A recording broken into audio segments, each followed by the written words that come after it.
गौरीपुत्र इंद्र के विषय में नारद को सावधान करते हैं। सिंधु की तपस्या को खंडित करने के लिए देवगण प्रयास करते हैं, परंतु सूर्यदेव के हस्तक्षेप से देवताओं का प्रयास असफल हो जाता है, जिससे सिंधु की सफलता निश्चित हो जाती है और देवताओं की चिंता बढ़ जाती है। उधर अदिति श्री महागणेश का स्मरण कर उन्हें अपनी व्यथा बताने का प्रयास कर रही है। आपकी कृपा से प्राप्त मेरा पुत्र महत्कट मुझे बिना बताए अदृश्य हो गया है। वो कहाँ है परमदेव? आप शीघ्र उसे मेरे पास भेजें, अन्यथा मैं अन्न जल का त्याग करके अपने प्राण त्याग दूंगी। मैं महत्कट के बिना नहीं रह सकती। महागणेश, मेरी सहायता करें, मुझ पर दया करें परमदेव। देवी अदिति, देवी अदिति। स्वामी, कहाँ है मेरा पुत्र महत्कट? वो हमसे बाल लीला कर रहा था ना? कहाँ है मेरा पुत्र? देवी अदिति, पुत्र महत्कट का हमसे दूर चले जाना उसकी बाल लीला नहीं, अवश्य ही परम देव श्री महागणेश की कृपा से हम वंचित हो गए हैं। देवी, ये आप क्या कह रहे हैं स्वामी? देवी, मैंने इस पर्वत प्रदेश के सभी क्षेत्रों में जाकर महत्कट की खोज की, आसपास के आश्रमों में जाकर उनकी पूछताछ की, परंतु किसी ने भी महत्कट के विषय में कुछ भी नहीं बताया। अदिति, कुछ भी नहीं बताया। यदि मेरा महत्कट लौट कर ना आया तो मैं अपने प्राण त्याग दूंगी। मैंने श्री महागणेश को साक्षी मानकर ये प्रतिज्ञा की है कि महत्कट के लौटकर आने तक मैं अन्न जल ग्रहण नहीं करूंगी। देवी, अपने आराध्य को प्रतिज्ञा के बंधन में बांधना उचित नहीं होता है। परम देव श्री महागणेश की कृपा सदा से हम पर रही है। हम पर और अधिक कृपा करने के उद्देश्य से उन्होंने महत्कट को हमसे दूर किया होगा। देवी, मैं एक पल के लिए भी महत्कट से दूर नहीं रह सकती। मेरी प्रतिज्ञा अटल है। यदि मेरा पुत्र लौट कर ना आया तो मैं अपने प्राण त्याग दूंगी। दुष्टा, शुभ कार्य में देर न कर। अब तेरा महत्कट कभी लौट कर नहीं आएगा। वो दैत्य शक्ति के उत्कर्ष की संभावना देखकर श्री महागणेश की शरण में चला गया है। इस समय मेरा मन दुखी है दीदी। मुझे अपनी बातों से और दुख ना दो। अब दुख और आंसुओं से तो तेरा जन्म जन्मांतर का संबंध है दुष्टा। अब तेरे भाग्य में दुख की काली छाया ने अपना डेरा बना लिया है। तेरे दोनों पुत्र इंद्र और सूर्य घोर शत्रु बनकर एक दूसरे से टकरा रहे हैं। उनकी शत्रुता से दैत्य जाति को अवश्य लाभ होगा, अवश्य। ये असत्य है। मेरे पुत्र एक दूसरे के शत्रु हो ही नहीं सकते। तुम मुझे पीड़ा पहुंचाने के लिए इस असत्य का प्रयोग कर रही हो। दैत्य गुरु शुक्राचार्य की भविष्यवाणी कभी असत्य नहीं हो सकती। अब तुझे मुझसे शत्रुता का दुष्परिणाम भोगना ही होगा। दीदी, तुम ये उचित नहीं कर रही हो। महत्कट के चले जाने से वैसे ही हम व्यथित हैं। उचित यही होगा कि तुम यहाँ से लौट जाओ। दीदी, हाँ, इस अभागन कलंकिनी का मुख देखना मुझे भी प्रिय नहीं है ऋषिवर, किंतु इसने दैत्य माता अदिति का घोर अपमान किया है।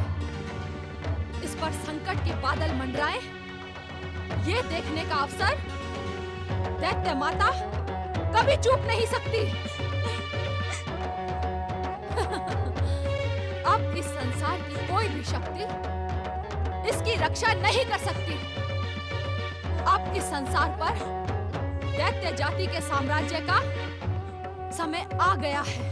हाँ, अवसर आ गया है। प्रणाम माताश्री। प्रणाम पिताश्री। प्रणाम ज्येष्ठ माता। हाँ। पुत्र इंद्र, क्या जो कुछ भी मैं सुन रही हूँ वो सत्य है? क्या तुमने अपने भाई सूर्यदेव के साथ शत्रुता प्रारंभ कर दी है? माताश्री, भैया सूर्यदेव ने मुझसे शत्रुता करके उग्र पुत्र सिंधु दैत्य को मेरे विरुद्ध वरदान देने का दृढ़ निश्चय कर लिया है। पुत्र, क्या सिंधु दैत्य सूर्य की निष्ठा से आराधना कर रहा है? हाँ पिताश्री। आराधना करने वाले को उसका प्रतिफल देना विधि का निश्चित विधान है पुत्र। सूर्य सिंधु दैत्य की आराधना का प्रतिफल देकर अनुचित नहीं करेगा पुत्र। ये जानते हुए भी कि उनके वरदान से देवताओं पर संकट आ जाएगा। संकट की चिंता करने वाले कभी आराध्य नहीं बन पाते पुत्र। संकट की चिंता राजनीति करती है। तुम्हारा भाई सूर्य संसार को प्रकाशित करने वाला और आराध्य भी है। आप कुछ भी कर लें ऋषिवर, आपके पुत्र इंद्र का स्वार्थ जगत विख्यात है। अपने स्वर्ग पर संकट देखकर वह कुछ भी करने के लिए संकोच नहीं करता। पुत्र इंद्र, तुमने सिंधु की तपस्या भंग करने का कोई अनुचित प्रयास तो नहीं किया? देवताओं का हर अनुचित प्रयास व्यर्थ हो चुका है। सूर्य देव की शक्ति के सम्मुख देवताओं को पराजित व अपमानित होकर भागना पड़ा है। क्या ये सत्य है इंद्र? तू कुछ भी कर ले दुष्टा, अब वो ही होगा जो मैंने कहा है। असुरों को स्वर्ग पर अधिकार करने से अब कोई नहीं रोक सकता। मैं देवांतक और नरांतक को प्रेरित करूंगी कि वे ब्रह्मा जी से वरदान प्राप्त कर सिंधु दैत्य से पहले ही स्वर्ग पर अधिकार कर लें, जिससे तेरे दोनों पुत्रों की शत्रुता का लाभ लंबे समय तक दैत्य जाति उठाती रहे।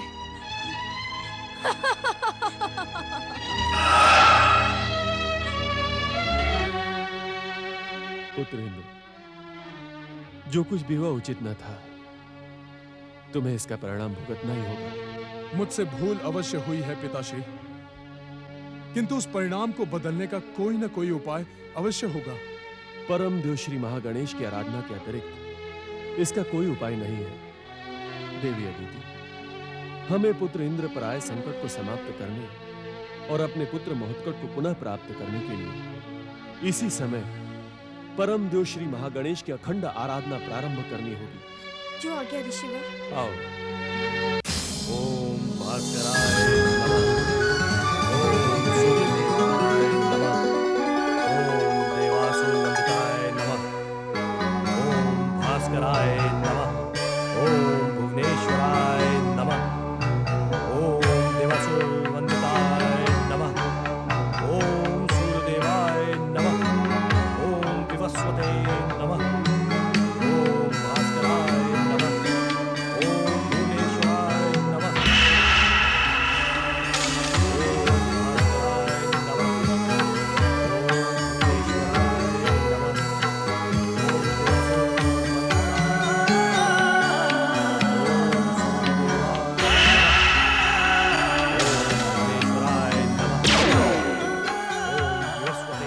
वत्स सिंधु, मैं तुम्हारी कठोर तपस्या से प्रसन्न हूँ। अपना इच्छित वरदान मांग लो। मैं तुम्हें वो सब कुछ देने के लिए प्रस्तुत हूँ जो तुम्हारी माता महारानी उग्रा मुझसे प्राप्त नहीं कर पाई थी। आंखें खोलो वत्स, आंखें खोलो।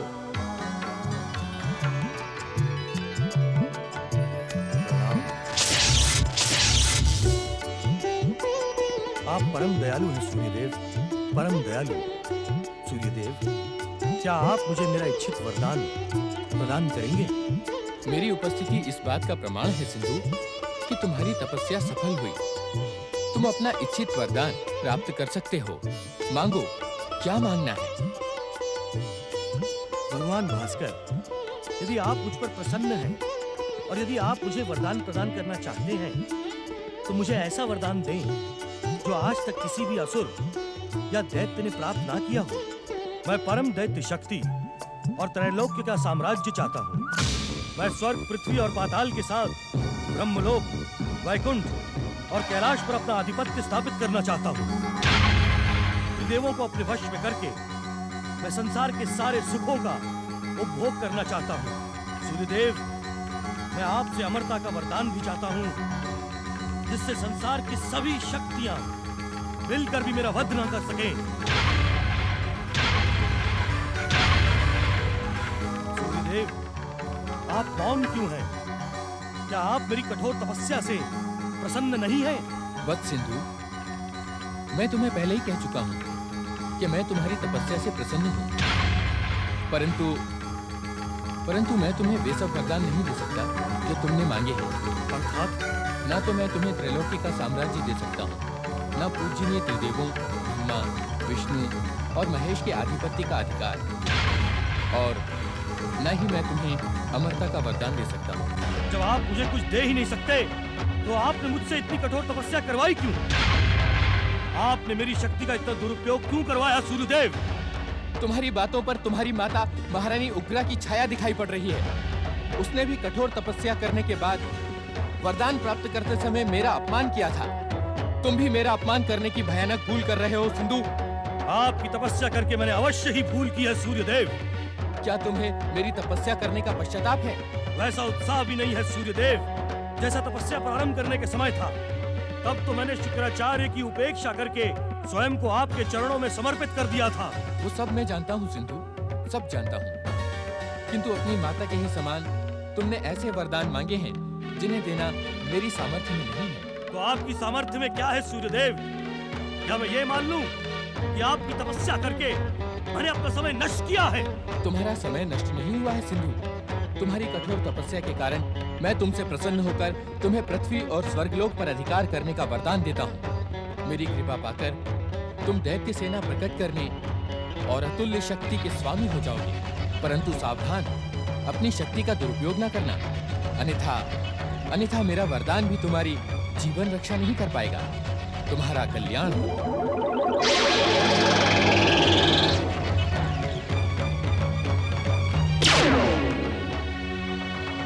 इतने निम्न वरदान देकर आप मेरे साथ छल नहीं कर सकते सूर्यदेव। आपको मुझे मेरे इच्छित वरदान प्रदान करने ही होंगे। आपको प्रकट होना ही होगा सूर्यदेव। प्रकट हो सूर्यदेव, प्रकट हो सूर्यदेव, सूर्यदेव प्रकट हो। इस मूर्खता के दोषी भी तुम स्वयं हो सिंधु दैत्य। यदि तुमने मेरा परामर्श मानकर हम दैत्यों के आराध्य भगवान शिव की तपस्या की होती तो इस प्रकार निराशा का मुंह न देखना पड़ता। सूर्य देव से वरदान पाकर भी तुम दुखी हो, निराश हो। अब भी समय है सिंधु। मैंने तुझ जैसा निर्लज्ज व्यक्ति नहीं देखा। तू तो गुरु कहलाने के योग्य ही नहीं है। तुझे दैत्यों का गुरु किसने बना दिया? मूर्खता की बात ना कर दुष्ट। जिस प्रकार तुमने अपने समय और तपस्या का दुरुपयोग किया है, ऐसा दुरुपयोग किसी दैत्य ने नहीं किया। मैं दैत्य जाति का शुभ चिंतक हूँ। मेरा परामर्श मान और इसी क्षण से शिव आराधना प्रारंभ कर दे। कौन शिव? तू बार बार शिव का नाम लेकर मेरे क्रोध को क्यों उत्तेजित कर रहा है? क्या तू ये नहीं जानता कि वरदानी सिंधु दैत्य की भुजाओं में अपार शक्ति है, जो क्षण मात्र में तेरे शिव की भी शक्ति को माप सकता है? शिव शिव शिव शिव शिव शिव शिव। विनाश काले विपरीत बुद्धि। ओम नमः शिवाय। सावधान शुक्राचार्य, सावधान दैत्यों के आराध्य शिव। वरदानी सिंधु दैत्य की शक्ति तुझे युद्ध का निमंत्रण दे रही है।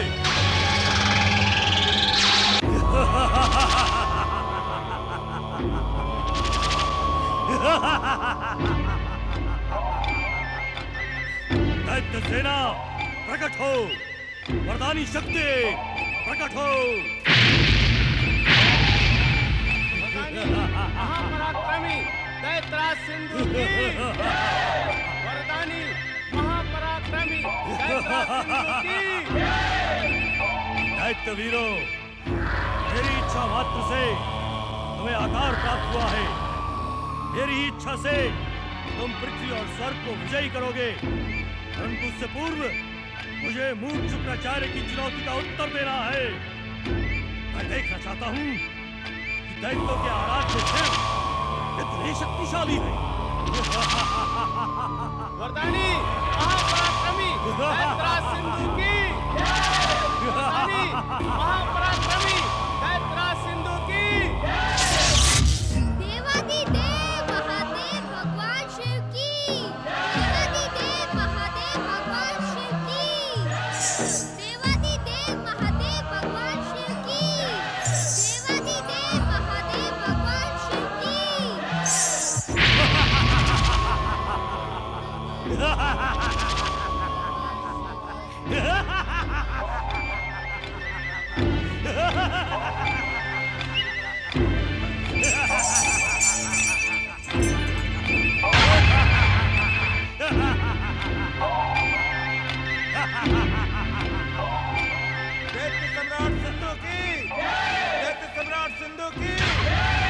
ये योगी भभूतधारी जो स्वयं अपनी रक्षा नहीं कर सकता, वो मुझे क्या वरदान देगा?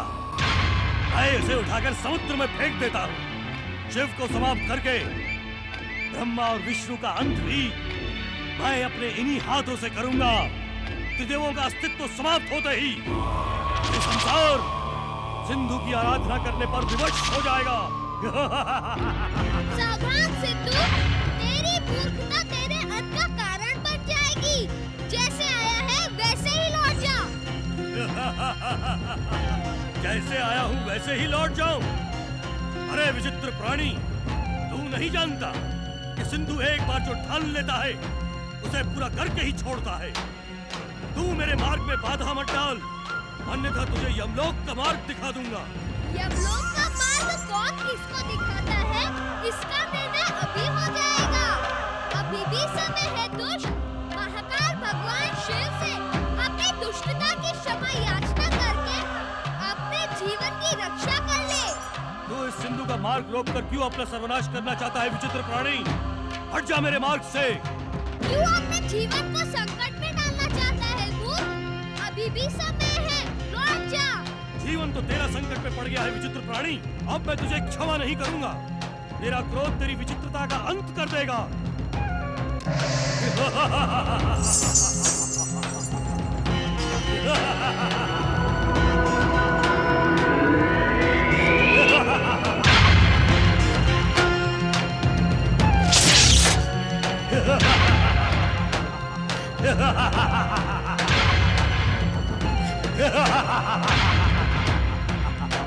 जय माता की।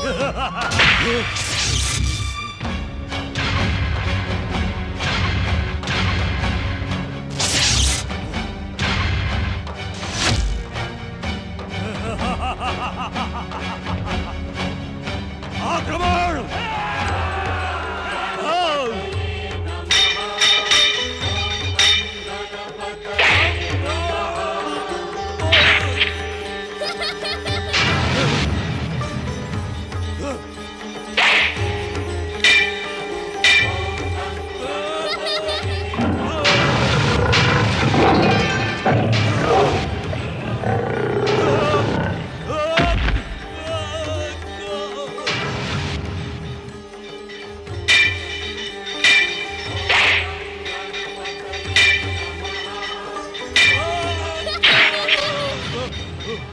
दुष्ट सिंधु भूत, भविष्य और वर्तमान में संसार में कोई भी ऐसी शक्ति प्रकट नहीं हो सकती जो विश्वेश्वर शिव और त्रिदेवों को